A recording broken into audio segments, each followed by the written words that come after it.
What's good, y'all? So I just came across this map on Threads. Somebody posted, and it shows the city of Columbus racial distribution of youth population. And so I talk a lot about Ohio and Columbus because obviously I live here. I care about the place I live. I care about the place where I'm raising my children, and starting businesses and working in communities. So that's why I focus on Columbus, Ohio. I don't have a gripe against Columbus, Ohio. I just want the place that I live and raise my children to be better. And so this is important because when me and my wife first moved to Columbus, Ohio, one, I knew nothing about Columbus, Ohio. Again, I had came to undergrad. I went to Ohio University, which is in Athens, Ohio, which is in Appalachia, which is right across the border from West Virginia. I was born in upstate New York, Rochester, New York, so East Coast, raised in the DMV, Prince George's County, Maryland, D.C. area. So I grew up around black money.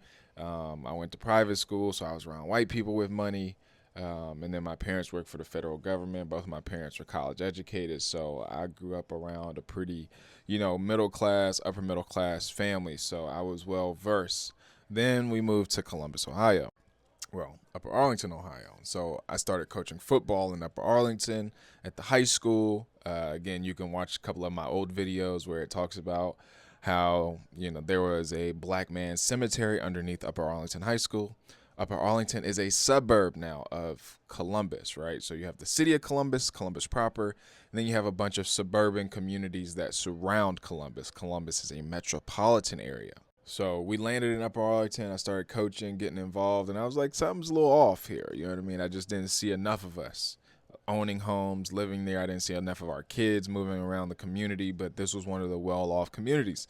This was one of the communities touting that they were highly educated. This was a highly desirable community, X, Y, and Z. And I'm like, well, why don't you have any black teachers, no black administrative staff? We have had like 4 or 5 black student athletes. 3 of them were brothers. One was our superstar who was living with his sister. So it was just, it was odd. And then Black Lives Matter, George Floyd happened. Obviously, a lot of stuff started to get uncovered. But the matter of the fact is, most people can't afford to live in Upper Arlington. The people that can't afford to live in Upper Arlington, you have to be a certain level of like wanting to be that type of person, and I couldn't stomach it, so we had to get the fuck up out of there. But the blue shows ages or white people, right? So 0 to 24, and as you can see a clear you see clear segregation, right? Like if you need to see segregation, you see it, right? So Upper Arlington is a suburb again of Columbus, and then you have right here in the middle is Grandview Heights, which is another suburb. And then you go straight up and you have Worthington, and then you have Dublin, and you can see the clear segregation in what they've been calling it. So I've heard is NIMBYism, right? Not in my backyard. So what they've done in a lot of these suburban communities is they had deeds that say black people couldn't own homes. It was like black Jews and something else couldn't own homes in these communities. Well, obviously, the Jews went over to Bexley, right? They created their own communities. The black folks were already doing well in like places like King Lincoln District, Bronzeville. But what happened is they put the highways right through those communities, which disrupted the communities, right?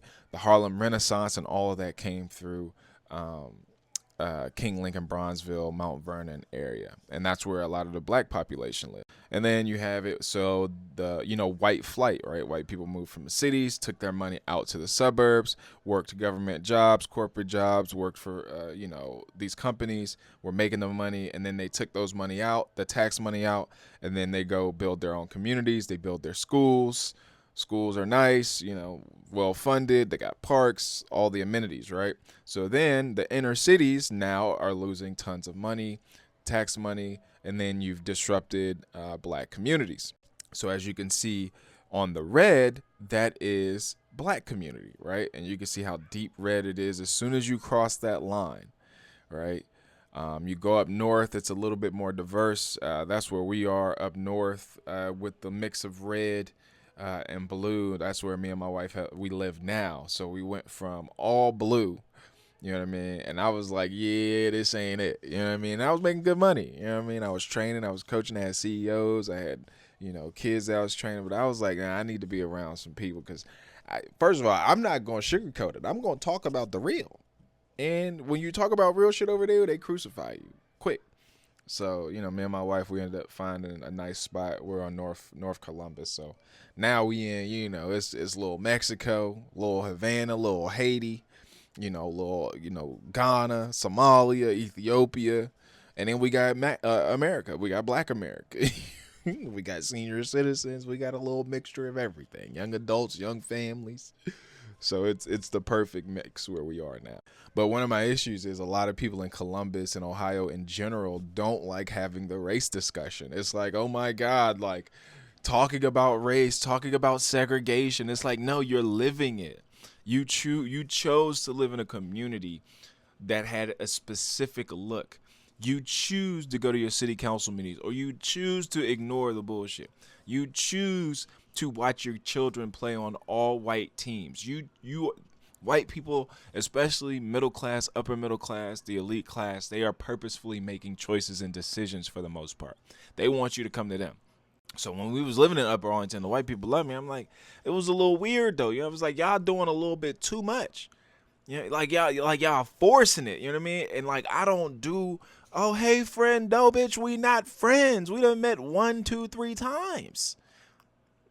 That does not equate me to. I will no. You might invite me over your house. I'm not inviting you over mine. Because I know white people are so judgmental, bro.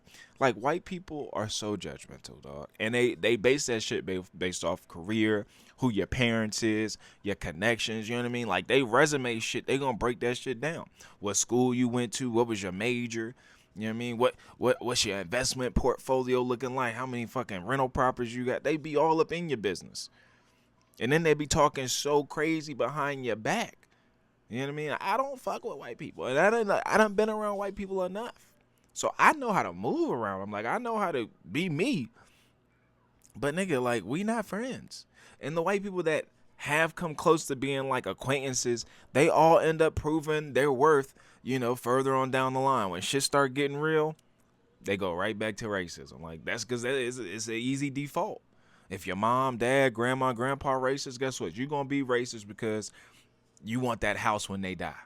You want that investment portfolio. You want the benefits that come with, you know what I mean, the conservative, passive, liberal, shit that they be on. And that's why I can't rock with them. Because in college, they was cool, right? They was cool as hell. And then you get out of college and you be like, oh, as soon as they get into business, as soon as they get into, having to marry, they marry right into that. And look, 57% of them voted for Trump. And then where they at now? Where they at now? Like, and it was loud voting for Trump. Loud. You gotta be just as loud on the other side, player. Cause like nowadays we see the data. Like before, we didn't. This is why they've been wanting to shut down a lot of shit too. Because now we see that. That's why they wanted to shut down DEI.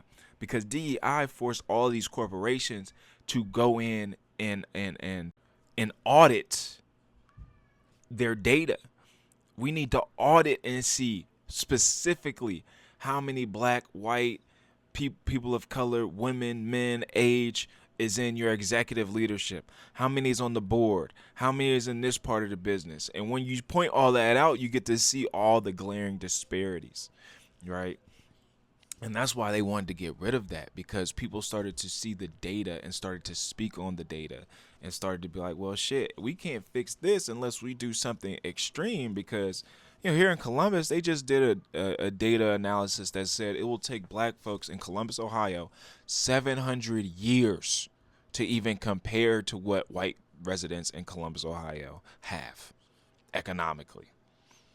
And it starts with home ownership, right? So when you go to Upper Arlington, most people own homes. They own 2, 3, 4 homes, right? They're business owners. They're entrepreneurs.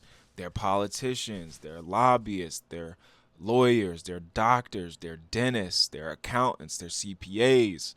You know what I mean? Like they're professors. When you go into a community like that, everybody is typically attached to some type of form of ownership, political prowess, right? They're married into it. They're going to the OSUs, they're going to the Harvards, they're going to the Yales, the Dartmouths. Like, college is, yes, it's part of the thing. So we got to talk about race. I mean, especially in Columbus, Ohio. It's named after a colonizer. So